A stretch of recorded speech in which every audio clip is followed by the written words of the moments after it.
आप भी सुबह उठते ही फील करते हैं कि अभी भी टायर्ड हैं? पूरी रात सोने के बाद भी लगता है जैसे बैटरी ही चार्ज नहीं हुई?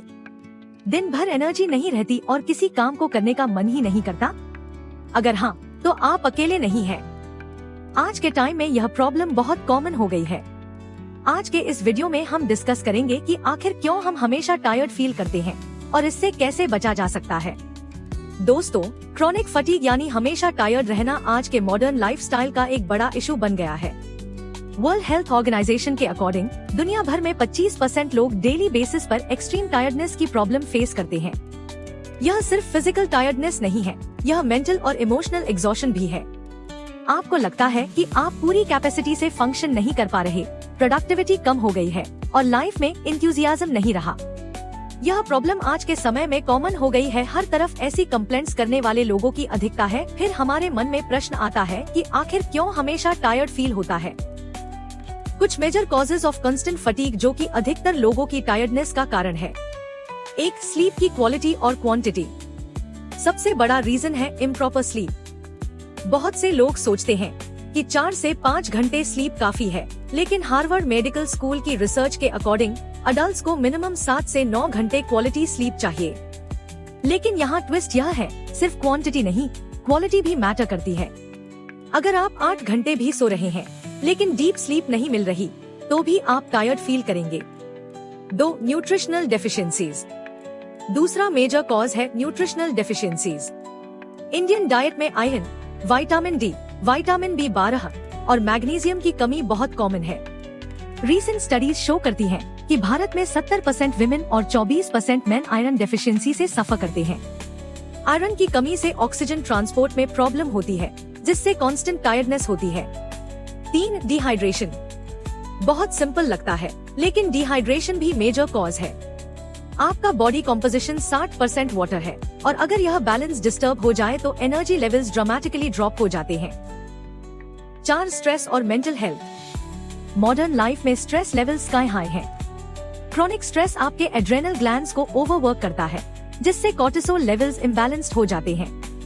यह डायरेक्टली आपकी एनर्जी को अफेक्ट करता है। डिप्रेशन और एंजाइटी भी फटीग के मेजर कंट्रीब्यूटर्स हैं। Mental health issues physical symptoms create करते हैं। यह एक ऐसी समस्या है जो कभी कभी हमें समझ ही नहीं आती और लंबे समय तक हम इससे जूझते रहते हैं। लो एनर्जी रहना डिप्रेशन का एक कॉमन सिम्टम है। आज के समय में हमारे पास आराम की सारी चीजें हैं, पर आराम नहीं है। हमें किसी भी चीज से सेटिस्फैक्शन मिलता ही नहीं और हमें डेली लाइफ में एंजाइटी बनी रहती है, जो हमारी फिजिकल एक्टिविटी को भी अफेक्ट करती है। 5, सेडेंटरी लाइफस्टाइल। यह काउंटर इंट्यूटिव लगता है, लेकिन लेस मूवमेंट से मोर टायर्डनेस होती है। जब आप फिजिकली इनएक्टिव रहते हैं तो आपका कार्डियोवैस्कुलर सिस्टम वीक हो जाता है और एनर्जी प्रोडक्शन डिक्रीज हो जाती है। आज की लाइफस्टाइल में sedentary work are very common. आज के युवा आवर्स ऑफिसेज में बैठकर कम करते और फिजिकल एक्टिविटी ऑलमोस्ट निल हो गई है। 6, digital screen exposure. Blue light exposure specially evening में आपके सर्केडियन रिदम को डिसरप्ट करती है। यह मेलेटोनिन प्रोडक्शन को अफेक्ट करती है, जो स्लीप वेक साइकिल को कंट्रोल करता है। ये सही है कि मोबाइल हमारी लाइफ के लिए एसेंशियल है, पर हम लोग इसे अधिकता में उसे कर रहे हैं। कुछ लोग तो 8 से 10 हॉर्स तक फोन देख रखे हैं। ज्यादा फोन देखने से हम एक ही जगह लंबे समय तक बैठे रहते हैं। आपने फील किया होगा कि जब लंबे समय तक मोबाइल देखने के बाद हम उठते हैं तो हमारे सारे जॉइंट जाम से जाते हैं। तो अब इस समस्या से कैसे बचा जाए, इसके लिए हम देखते हैं कि साइंस क्या कहती है और प्रैक्टिकल सोल्यूशन क्या है। साइंटिफिक सॉल्यूशंस और प्रिवेंशन। Sleep optimization. सबसे पहले अपना स्लीप हाइजीन इम्प्रूव करें। कंसिस्टेंट स्लीप शेड्यूल मेंटेन करें, सेम टाइम पर सोएं और उठें। बेडरूम को कूल, डार्क और क्वाइट रखें। सोने से 2 घंटे पहले हैवी मील्स अवॉइड करें। Blue light blocking glasses use करें या फिर इवनिंग में स्क्रीन्स का यूसेज लिमिट करें। Nutritional interventions. अपनी डाइट में यह चेंजेस करें। आयरन रिच फूड्स इंक्लूड करें, spinach, dates, jaggery, lean meats. Vitamin D के लिए 15 से 20 मिनट्स मॉर्निंग सनलाइट लें। कॉम्प्लेक्स कार्बोहाइड्रेट्स चूज करें, सिंपल शुगर्स के बजाय।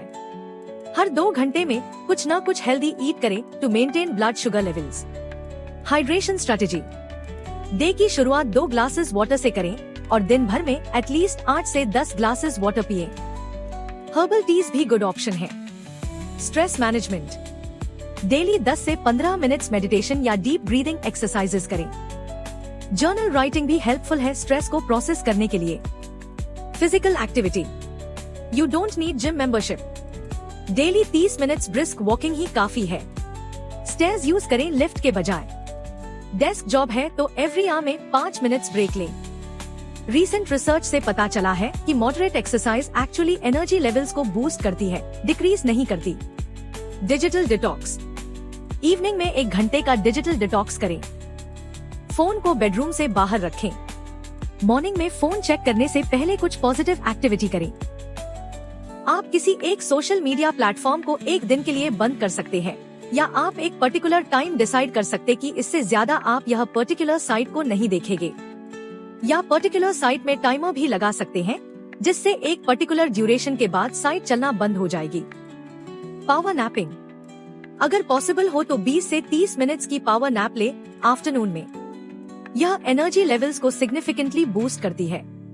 मील टाइमिंग, लार्ज मील्स के बाद नेचुरल एनर्जी डिप होता है। स्मॉल फ्रीक्वेंट मील्स प्रेफर करें हेवी मील्स के बजाय। सोशल कनेक्शंस, आइसोलेशन भी फटीग कंट्रीब्यूट करती है। फ्रेंड्स और फैमिली के साथ क्वालिटी टाइम स्पेंड करें। When to seek medical help, अगर यह सारे चेंजेस करने के बाद भी 2 से 3 वीक्स में इम्प्रूवमेंट नहीं आती तो डॉक्टर से कंसल्ट करें।